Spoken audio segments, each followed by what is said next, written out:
Bekas keganasan PKI terekam di banyak tempat di Indonesia. Banyaknya monumen dan prasasti dibangun untuk para korban kejahatan mereka. Monumen itu seakan menjadi pengingat kepada generasi sekarang bahwa begitu kelamnya sejarah bangsa ini. Saat terjadi pemberontakan PKI pada tahun 1948, Magetan di Jawa Timur menjadi saksi kekejaman PKI yang dipimpin oleh musuh. Para pejuang, ulama, santri dan tokoh masyarakat, serta seluruh elemen masyarakat telah menjadi korban kebiadaban mereka. Tak terhitung berapa banyak kiai dan santri yang nyawanya melayang sia-sia di tangan PKI. Mereka jadi korban keganasan serta kebrutalan PKI. Kiai dan santri menjadi sasaran utama yang diincar karena mereka dianggap sebagai oknum yang paling bertanggung jawab atas gagalnya pendirian Republik Soviet di Indonesia. Tragedi pembantaian yang dilakukan PKI saat itu menjadi lembaran hitam dalam sejarah yang menimpa kaum santri dan ulama di negeri ini.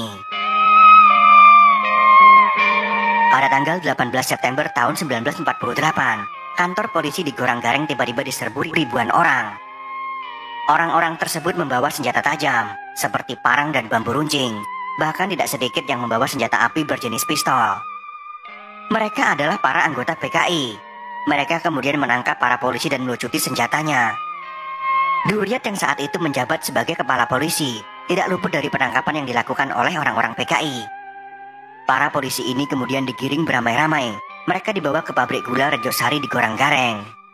Mereka kemudian dikumpulkan bersama tahanan lain yang telah ada di sana.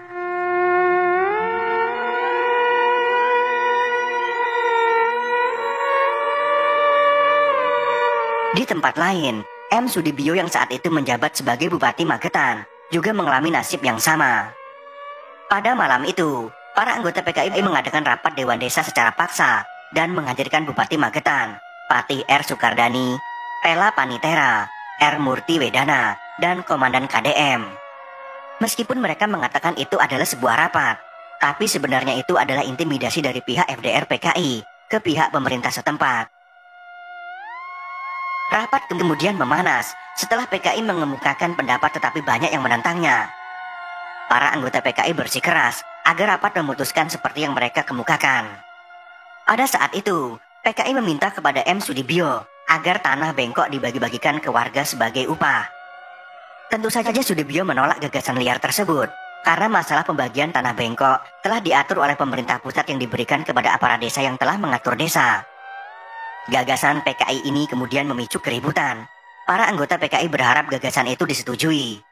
Namun di sisi lain, para wakil-wakil rakyat pada Dewan Desa mendukung Sudibyo untuk menolak gagasan PKI.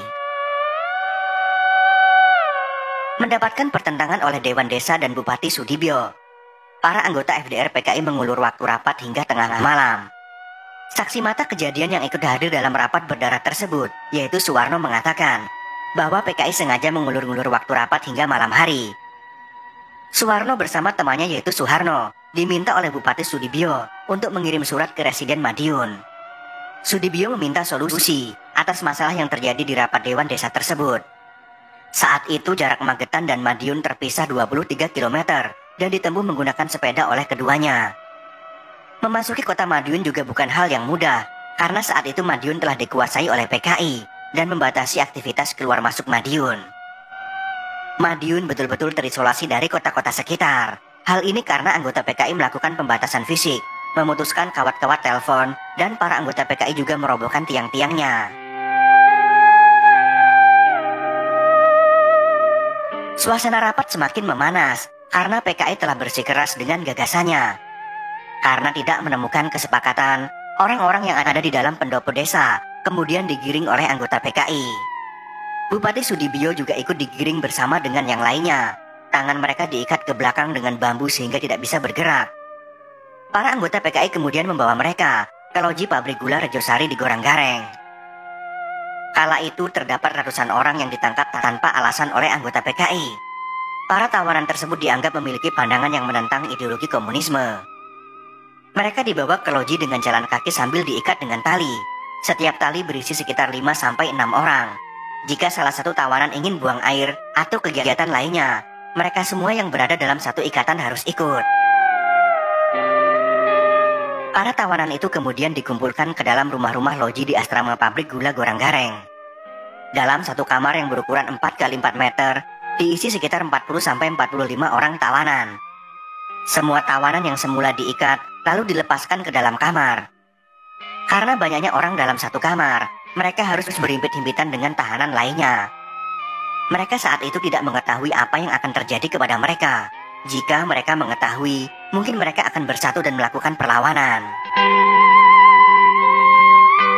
Pasukan Siliwangi yang bertugas menghentikan pemberontakan semakin mendekati pabrik gula Rejosari. Keadaan ini membuat PKI berada dalam kondisi terdesak. Mereka kemudian bertindak membabi buta dan melakukan penembakan kepada para tahanan secara bergantian dari luar tahanan.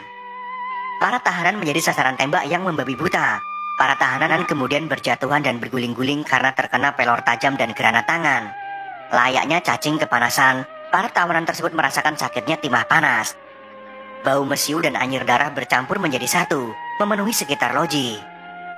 Saat tembakan dihentikan, mayat-mayat bertumpukan, dan darah pun memenuhi ruangan.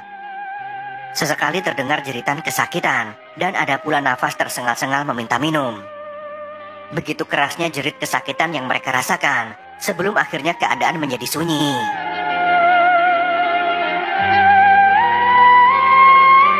Para anggota PKI yang menembak dengan seten dari jendela mulai melarikan diri dari tempat itu, karena pasukan Siliwangi telah semakin dekat. Mayat-mayat ditinggal begitu saja, dengan darah kental yang memenuhi lantai bahkan setinggi mata kaki.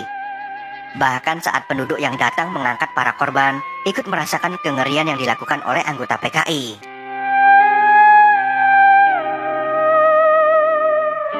Sudirno yang saat itu masih berusia 14 tahun, melihat kejadian tersebut dengan sangat jelas. Di dalam kamar loji mereka semua diberondong dengan tembakan dari luar, melalui celah-celah jendela. Karena begitu banyaknya jumlah tahanan dalam satu kamar, tidak mengherankan jika seluruh kamar kemudian dibanjiri darah segar setinggi mata kaki. Kiai Haji Rohib adalah seorang tahanan yang berhasil selamat, karena berlindung di balik dinding ketika penembakan terjadi. Selain Kiai Haji Rohib, ada juga salah satu kawannya yang juga lolos dari maut karena melakukan hal yang sama. Beruntung pada siang hari, pasukan TNI dari Siliwangi datang ke Goronggareng, sehingga pembunuhan tanpa alasan PKI ini dapat dihentikan. Kedatangan TNI ini membuat orang-orang PKI sebagian besar melarikan diri. Kiai Haji Rohid berhasil selamat setelah pintu loji dijebol oleh tentara Siliwangi, sehingga kita dapat mengetahui kekejaman yang dilakukan oleh anggota PKI. Dari ratusan orang yang menjadi sasaran tembak, hanya ada 5 orang yang selamat dari tragedi berdarah tersebut. Karena begitu banyaknya korban yang harus dikuburkan, para penduduk harus membuat lubang yang besar untuk mengubur sekitar 19 orang dalam satu lubang. Banyak para anggota polisi, ulama, santri dan tokoh masyarakat menjadi korban kebiadaban tersebut. Tidak sedikit pula orang-orang yang tak bersalah yang menjadi korban kekejaman mereka. Itulah kebiadaban anggota PKI yang membantai orang-orang yang tidak sepemikiran dengan ideologi mereka. Anggota PKI menganggap agama adalah musuh utama mereka dan dikatakan bahwa mereka risih dengan orang-orang yang sholat. Sikap tidak suka pada agama mereka tunjukkan dengan cara berkata-kata sinis. Selain pembunuhan keji, mereka juga melakukan perampokan dan kekerasan dengan cara menyeret para penduduk untuk dijadikan tawanan. Loji tempat dilakukannya pembunuhan massal ini menjadi saksi bisu sejarah kelam bangsa Indonesia. Tragedi ini adalah sebagai pengingat tentang kekejaman yang pernah dilakukan oleh PKI. Bahkan setiap bulan September dan Oktober, banyak orang yang melakukan tabur bunga di dekat pabrik ini. Itulah sekelumit kisah tentang Loji Rejosari yang menjadi saksi bisu kekejaman PKI.